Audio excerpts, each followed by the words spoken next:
I remember the first time I heard someone say it. Just sprinkle this at your door and watch what happens. It sounded simple, too simple, but the way it was said made it feel powerful, like it wasn't just a suggestion, it was a solution. At that time, I was in an environment where small actions were given big meanings. Ordinary things were no longer just ordinary. They were described as having influence, as if they could change what was happening around you without you even realizing it. And the doorway was always important. I was told it represented more than just an entrance. It was described as a boundary, a place where things either come in or stay out. So when people were told to sprinkle something there, whether it was salt, powder, or something else, it wasn't just about the object. It was about what they believed it would do. I remember watching people follow this instruction very seriously, not casually, not as an experiment, but with expectation. They would go to their door, place it carefully, and then step back as if something had just been activated. And then they would wait. That's the part that stayed with me. They weren't just doing something, they were expecting something. And expectation changes everything. Because once you believe that a small action can produce a big result, your entire awareness shifts. You begin to look for changes. You become more alert. You start noticing things you might have ignored before. And when something, anything, seems different, it feels like confirmation. At the time, I believed something real was happening. I thought those actions were creating results. But looking back now, I see something much clearer. It wasn't the object. It wasn't the doorway. It was the belief attached to it. And once I understood that, everything started to make sense in a completely different way. After hearing that instruction, I started noticing something very specific. It wasn't just about what people were using, it was where they were using it. The doorway. That detail was never random. It was always presented as significant, almost symbolic. People were told that whatever happens at the door affects everything that comes after, that it controls what enters your life and what stays out. At the time, that idea felt logical because a door is a point of entry, so if something changes there, it must affect what comes inside. That was the belief. And once someone accepts that, the doorway becomes more than just a physical space. It becomes mental. I remember watching how seriously people approached it. They didn't rush. They didn't treat it like a small task. They slowed down. They focused. They paid attention to every detail. And that level of attention is important because when you give something that much focus, your mind assigns meaning to it. It stops being a simple action. It becomes something important.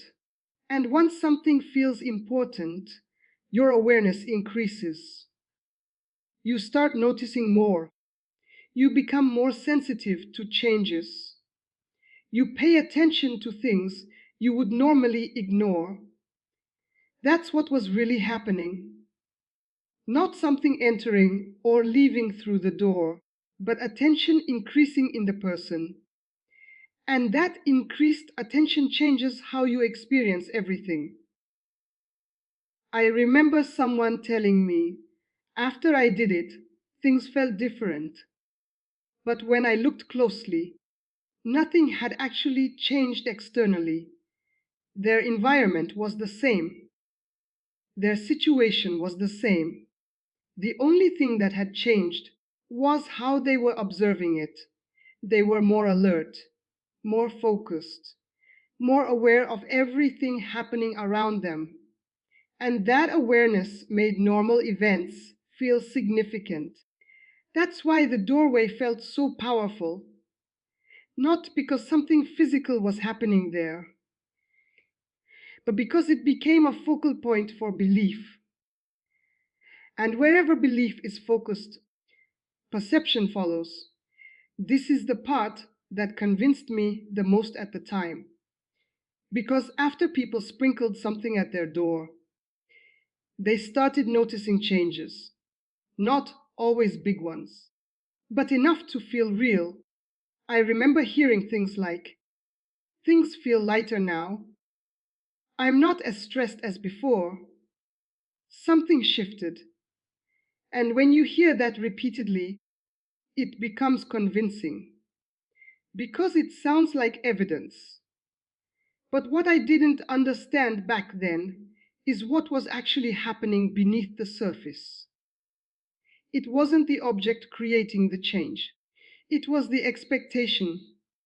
Because when someone performs an action believing it will bring a result, their mind doesn't stay neutral afterward. It starts looking for anything that confirms the action worked. And when your mind is searching like that, it doesn't take much to feel like something has changed. A small improvement feels bigger, a normal day feels different. Even your own mood becomes part of the result. That's how powerful expectation is. I remember experiencing this myself.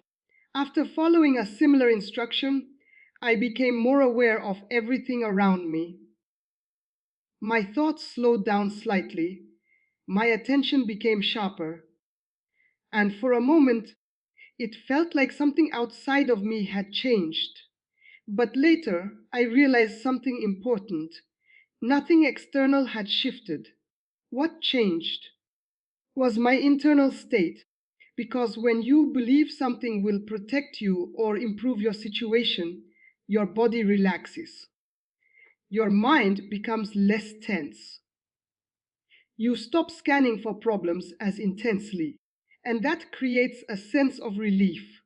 That relief is then interpreted as a result.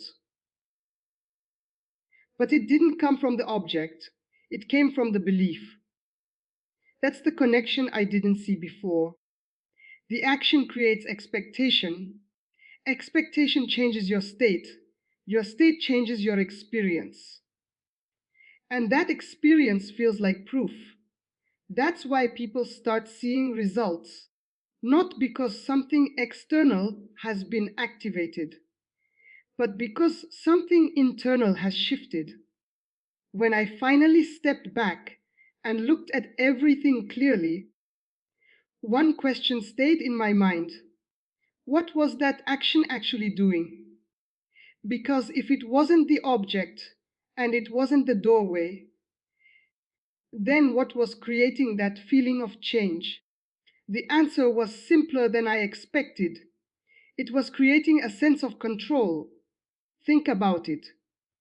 When someone feels uncertain, stuck, or overwhelmed, they are not just looking for a solution. They are looking for something they can do, something immediate, something physical, something that feels like it will make a difference right now. And that action, sprinkling something at the door, gives them exactly that. It turns uncertainty into action, and action creates relief. Because the moment you feel like you've done something, your mind stops searching for answers as aggressively. It settles. That's what I experienced myself. Before the action, there was tension, questions, a sense that something needed to change. But the moment I completed it, that tension dropped. Not because something external shifted, but because internally I felt like I had taken control of the situation. And that feeling is powerful. It reduces anxiety, it calms your thoughts, It creates a sense of stability, and when you are stable, everything feels different. Your environment feels calmer, your thoughts feel clearer, your reactions become less intense, and all of that is interpreted as a result. But it didn't come from the object, it came from the shift in your state. That's what I had to understand. Because once I saw that clearly, I stopped seeing these actions as something external with power and started seeing them as something internal with impact. They don't change what's happening around you directly, they change how you experience it. And once your experience changes, everything starts to feel different. This is the part no one talks about. Because while these actions can make you feel better in the moment, they can also create a pattern that keeps you stuck. I didn't see it at first because the results felt real, the relief felt real. So naturally, the next time something felt off, the response was simple: do it again, sprinkle it again, repeat the action, expect the same result.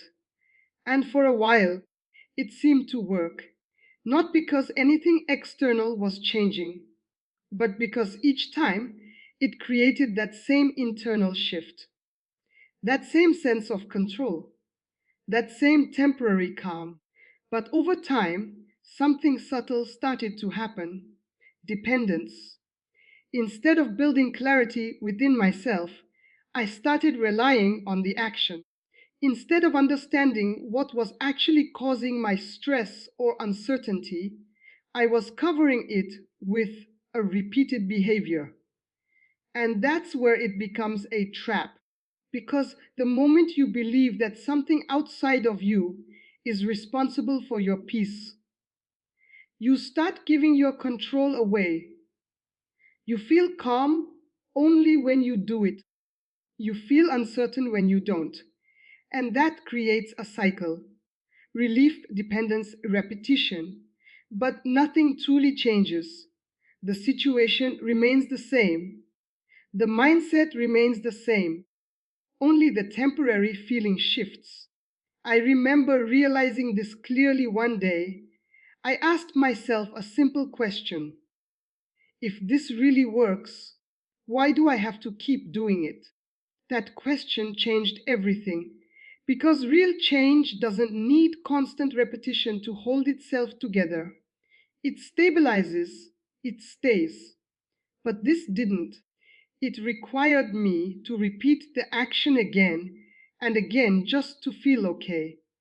And that's when I understood something important. This wasn't solving anything, it was just managing how I felt about it. And once I saw that clearly, I knew I had to approach things differently. Once I understood what was really happening, I had to make a decision: either continue relying on something external for temporary relief, or learn how to create that stability within myself. That's when everything started to change. The first thing I did was simple. I stopped reacting immediately. Whenever I felt that urge, that sense that something needed to be fixed, right away, I paused. Not for long, just enough to notice what was actually happening. Was something really wrong? Or was I just feeling uncertain?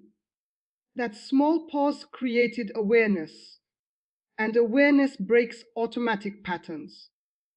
The second thing I did was shift my focus inward. Instead of trying to change my environment, I started paying attention to my thoughts. What was I thinking in that moment? What was creating the tension? Because most of the time, it wasn't the situation itself, it was how I was interpreting it. And once I saw that, I realized something powerful. If the tension is coming from my thinking, then I can change how I respond to it. The third step was the most important. I replaced the action with something real, not another ritual, but something that actually grounded me, slowing my breathing, focusing on what I could control, taking a clear, simple step forward, something practical, something that didn't depend on belief alone. And over time, that created a different kind of stability, not temporary, but consistent. I no longer needed to do something to feel okay. I understood what was happening, and that understanding brought calm on its own. That's the difference. When you rely on external actions, your peace is temporary. But when you understand your own patterns, your peace becomes stable.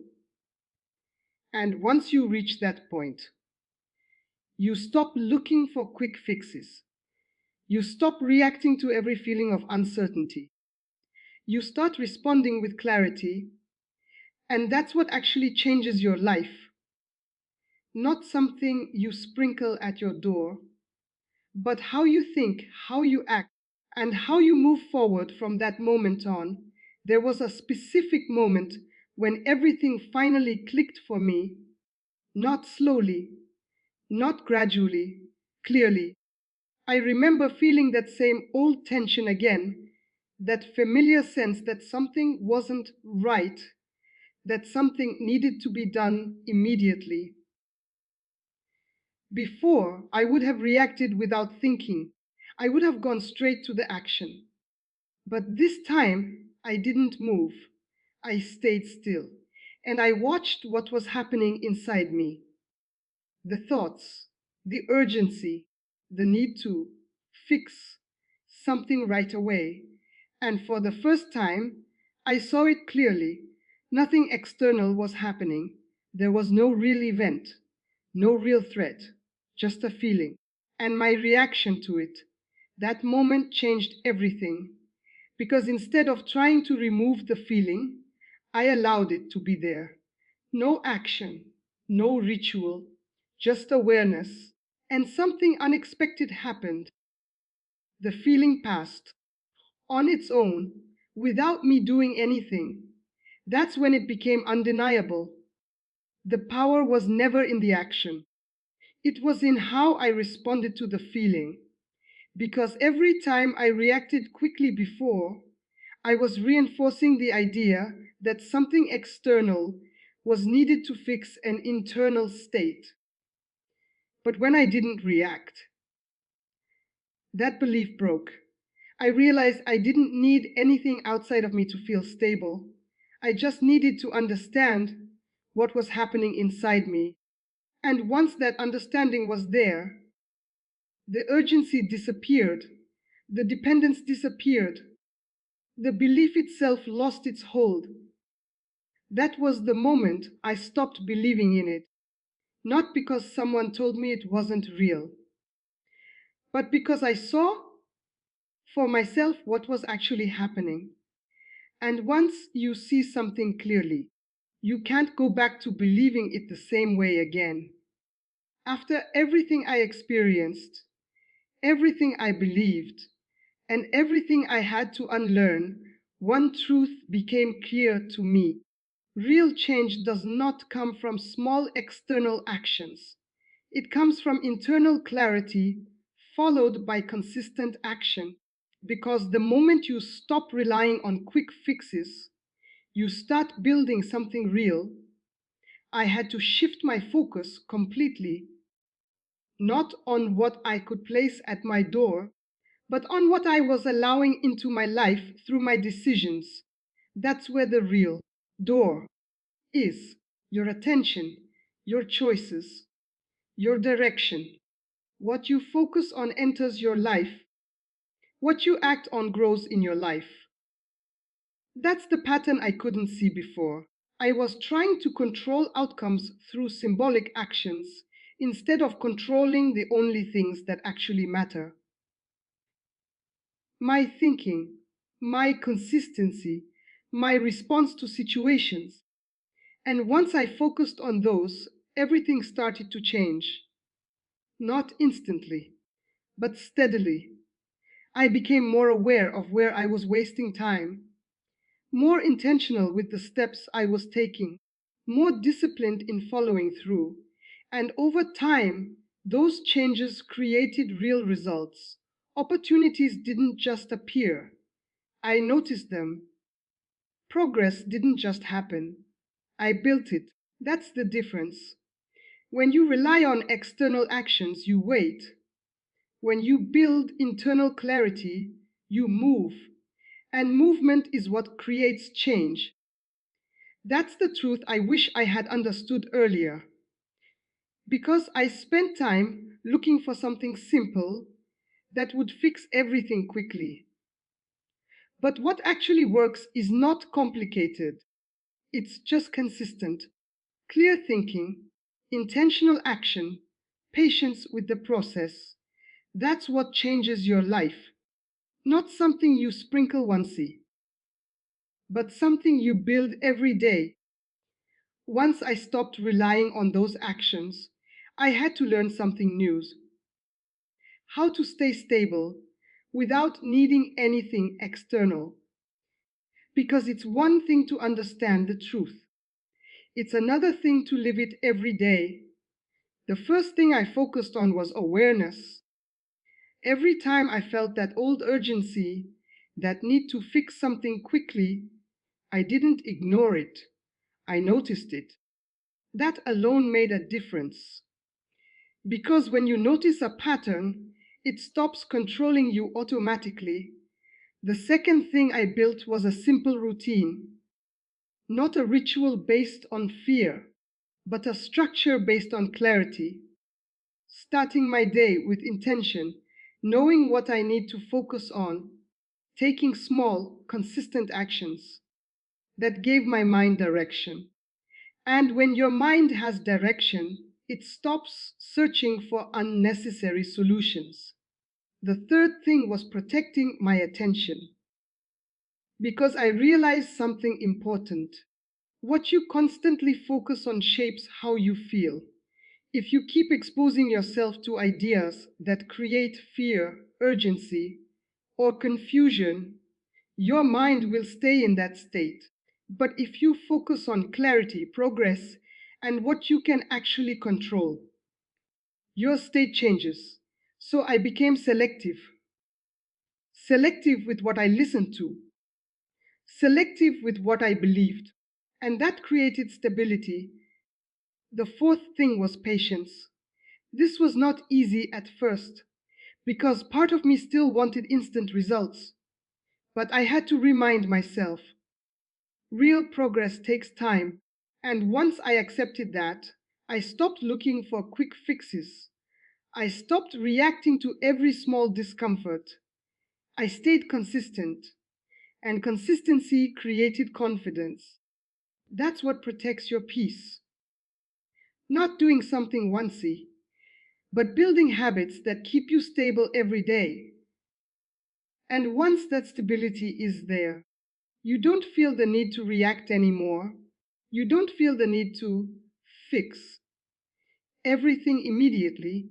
You trust your direction, you trust your process, and that trust is what keeps you grounded no matter what happens around you. Looking back now, I see the full picture.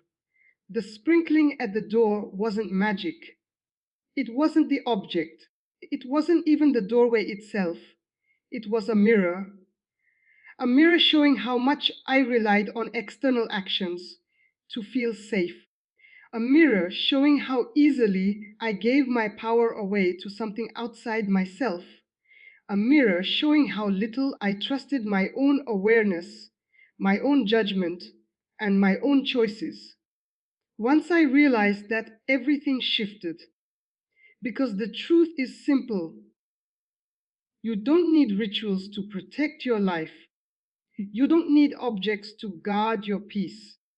You don't need signs or symbols to bring blessing. You need clarity. You need focus. You need consistent action. You need belief in yourself, not in an object. That's the real power. When you internalize that, you stop searching for shortcuts.